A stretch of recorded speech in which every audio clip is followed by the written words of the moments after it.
Hello दोस्तों, नमस्कार। Presence of spirit channel में आप सभी का स्वागत है। भूत प्रेतों से जुड़ी डरावनी आप बीती किस्से कहानी आदि इस चैनल में उपलब्ध है। अंधविश्वास बढ़ाना इस चैनल का उद्देश्य नहीं, उद्देश्य केवल मनोरंजन लोगों तक पहुंचाना है। आशा करता हूं कहानी आप लोगों को पसंद आएगी। धन्यवाद। मैं शुभम। मुझे बचपन से ही फ़ोटोज़ खींचना और खिंचवाना बहुत ज़्यादा पसंद था। मुझे मेरा पहला फ़ोन मेरे माता पिता से एज अ बर्थडे गिफ्ट मिला था, जिसमें एक कैमरा भी था।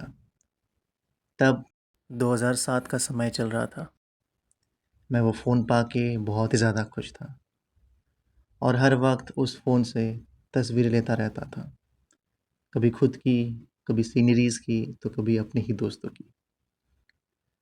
पर मेरा इतने में मन नहीं भरता और मैं अपने माता पिता से ज़िद कर बैठता हूँ कि मुझे एक डिजिटल कैमरा खरीद के दे। लेकिन माता पिता साफ मना कर देते हैं और मुझे कहते हैं कि पहले 12वीं पास करो, उसके बाद जो बोलोगे वो खरीद के देंगे, लेकिन अभी तुम सिर्फ पढ़ाई पे ध्यान दो। लेकिन मैं मन ही मन गुस्सा हो जाता हूँ और उनसे एक हफ्ते तक बात नहीं करता हूँ। लेकिन माता पिता तब भी मुझे एक कैमरा खरीद के नहीं देते, जो कि एक तरफ से मेरे लिए अच्छा ही था। अगले 2 साल मैंने भी बड़े मन लगा के पढ़ाई करी और 12वीं पास कर ली। मेरे पिता ने मुझे अगले एक हफ्ते में एक डिजिटल कैमरा ला के दिया। मेरी खुशी का कोई ठिकाना ही नहीं था। उसके बाद मैंने थोड़े पैसे जोड़कर अपना पहला ट्रिप प्लान किया और वो था दार्जिलिंग का।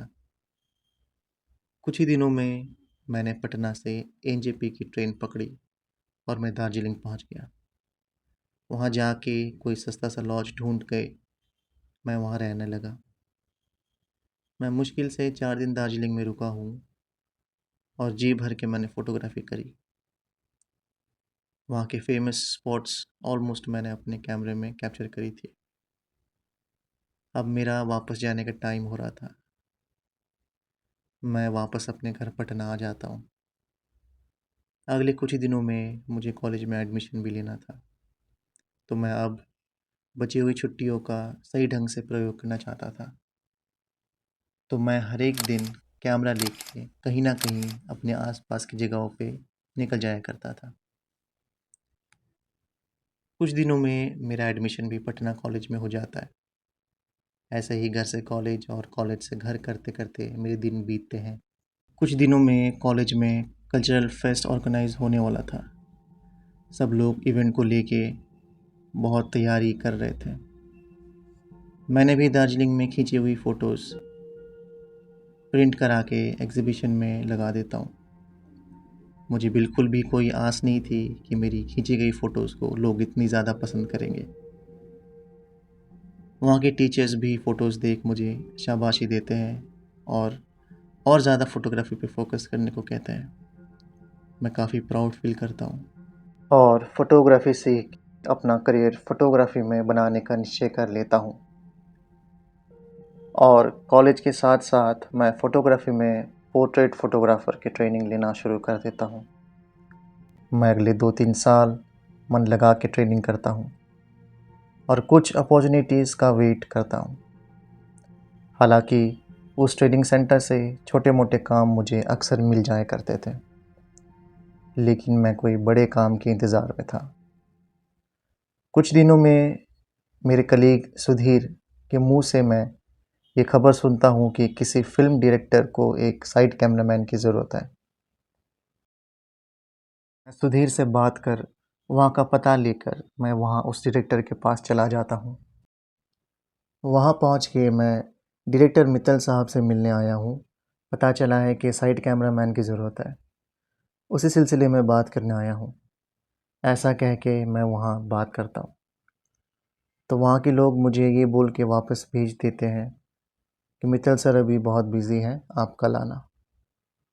इतना सुन के मैं भी वापस चला आता हूँ और मन ही मन ये सोचता हूँ, बड़े लोगों के पास इतना टाइम होता ही कहाँ है कि वो सबसे मिल सके।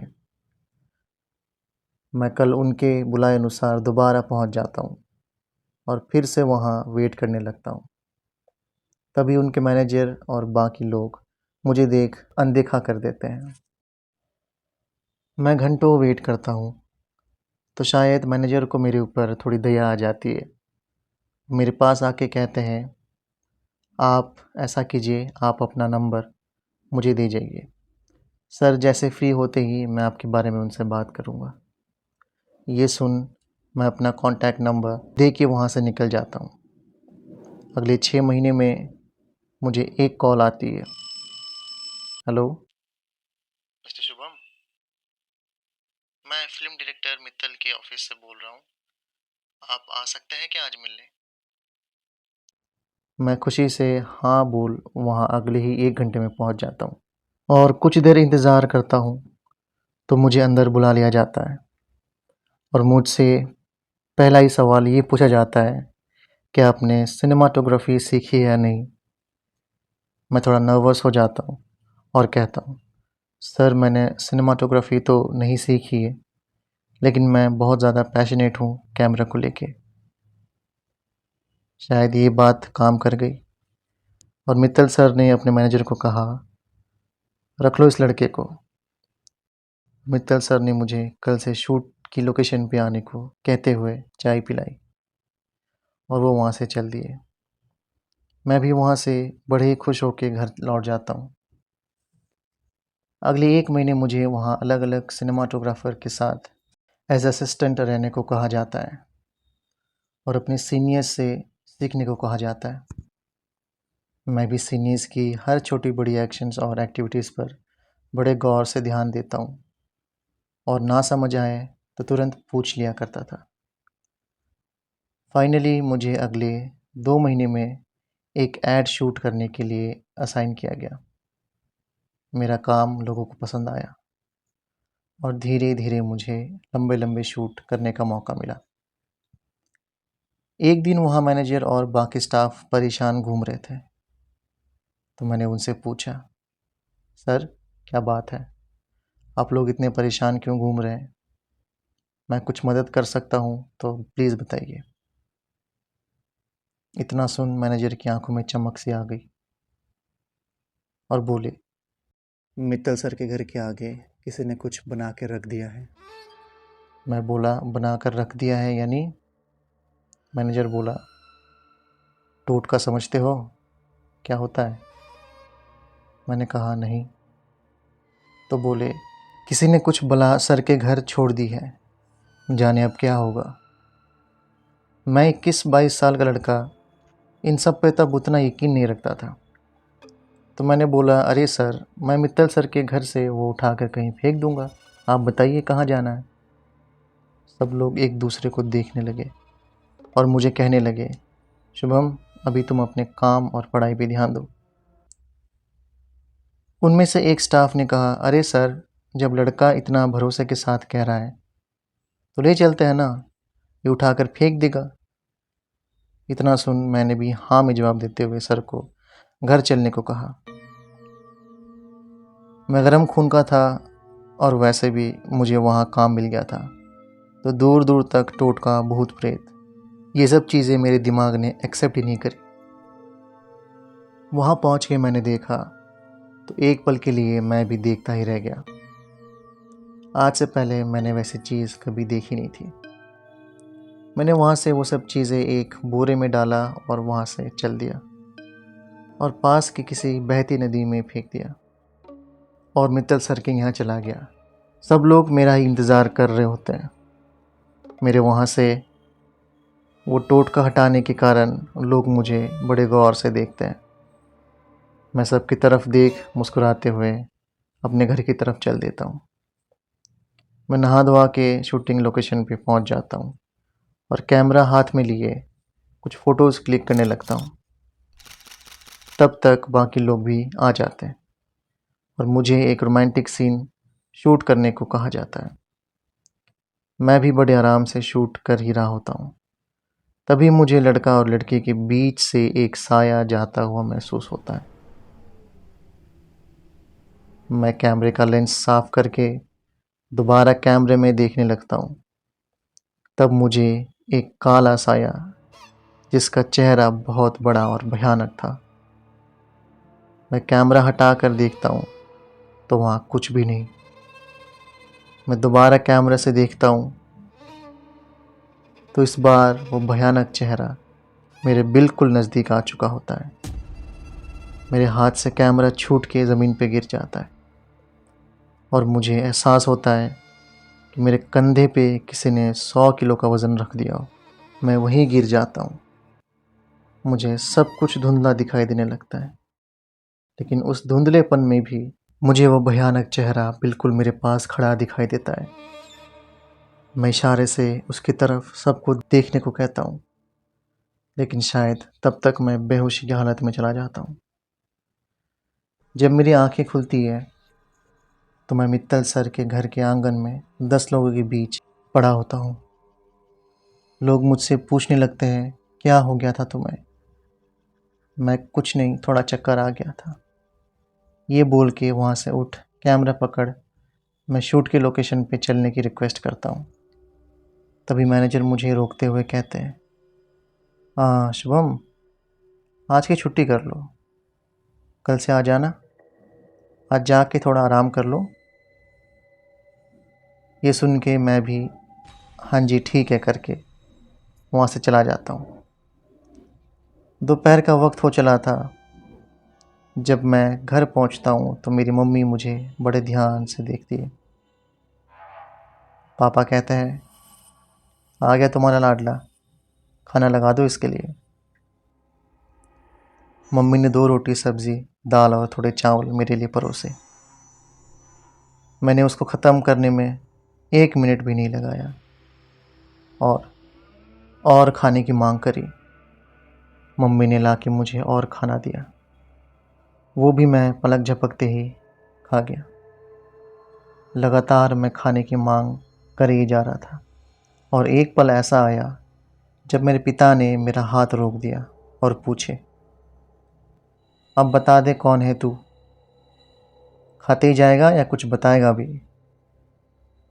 मैं हंसते हुए कहता हूँ, हाथ छोड़ दे मेरा, पहले खाना खा लेने दे, फिर बताऊंगी कौन हूँ मैं। ये सुन के मेरे पिता ने मेरा हाथ छोड़ दिया और मेरी माँ की तरफ देखते हुए कहा, जाओ इसके लिए और कुछ मीठा ले आओ, बेचारी भूखी है।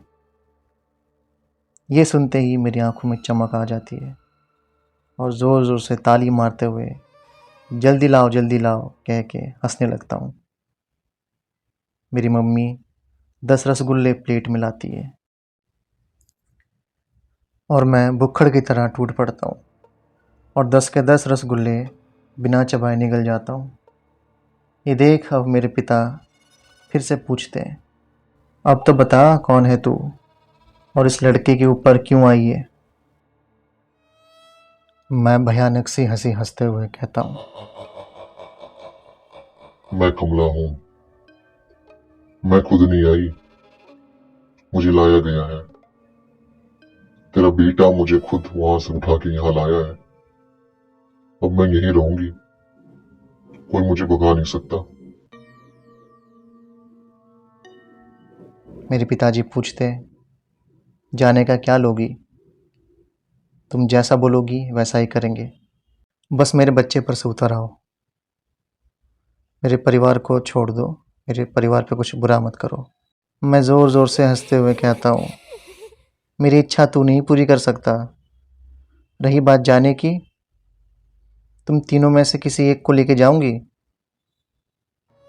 इतना कह के मैं अपने दोनों हाथों के बल चलते हुए अपने कमरे में चला जाता हूँ और ज़ोर से दरवाज़ा बंद करता हूँ। फिर वहाँ से 2 सेकंड बाद दरवाज़ा खोल के मैं वहाँ से किचन चला जाता हूँ और किचन के सारे कांच के जो भी बर्तन होते सारे फोड़ देता हूँ। ऐसा करके मैं अपने ही घर में चक्कर काटता रहता हूँ, कभी यहाँ से वहाँ तो कभी वहाँ से यहाँ। इतना देख मेरी माँ डरते हुए मुझसे कहती है, बेटा अब बस कर। मेरी माँ को मैं एक झापड़ मार के वहाँ से भाग जाता हूँ। माँ पिताजी को आवाज़ लगाती है और पिताजी माँ को वहाँ से ले जाते हैं। मेरे पेरेंट्स काफ़ी परेशान थे मुझे देख के। तभी मेरे पिताजी अपने पास के मंदिर से एक पंडित जी को लेके आते हैं। पंडित ने कदम भी नहीं रखे होते घर पे, तभी मैं तुरंत दरवाजे पे ही पंडित को रोक लेता हूँ और बड़ी बड़ी आंखें करके उस पंडित को डराने की कोशिश करता हूँ। पंडित भी मुझे बड़े गौर से देखते हैं और मुझे हाथ के इशारे से शांत रहने को कहते हैं और मैं भी शांत हो जाता हूँ, लेकिन सिर्फ और सिर्फ 10 सेकंड के लिए। पंडित जी और मेरे माता पिता आपस में कुछ बात कर रहे होते हैं, तभी मैं बीच में बोल पड़ता हूँ। और पंडित कैलाश, कैसा है रे तू? तेरी बीवी तुझे याद करती है और रोज तेरे बारे में पूछती है मेरे से। तू भी आजा, चल हमारे साथ, वहां बहुत मजा आता है, चल। पंडित ये सुन थोड़ा घबरा जाते हैं और पंडित कुछ मंत्र पढ़ने लगते हैं। तो मैं कहता हूँ, तू रोकेगा मुझे? तेरी बेटी भी आ जाऊंगी, चला जा यहाँ से। इतना सुन पंडित अपने कदम पीछे कर वहाँ से चला जाता है। मैं कहता हूँ, ए सरिता, खाना नहीं खिलाएगी? चल मेरे लिए कुछ खाने को ला, मैं अभी प्यार से यहाँ रह रही हूँ। अब किसी को मुझे भगाने के लिए बुला मत लेना, वरना तेरे बेटे को अभी यहीं से उठा ले जाऊंगी और तुम लोग कुछ नहीं कर पाओगे। माँ भी ये सुन के फटाफट खाना बनाने निकल जाती है। जैसे तैसे शाम गुजर जाती है। अब रात का वक्त हो चला था। मेरे माता पिता हर जगह फ़ोन करके मुसीबत से कैसे पीछा छुड़ाए यही कोशिश कर रहे थे। मैं रात के 10 बजे घर से बाहर निकल जाता हूँ घूमने। मैं उस समय नहीं जानता था कि मैं क्या कर रहा हूँ, मैं क्या खा रहा हूँ, मैं किस तरीके से बर्ताव कर रहा हूँ, मुझे कुछ नहीं पता। जब मैं घर आता हूँ तो मेरे हाथ में एक मरा हुआ कौवा होता है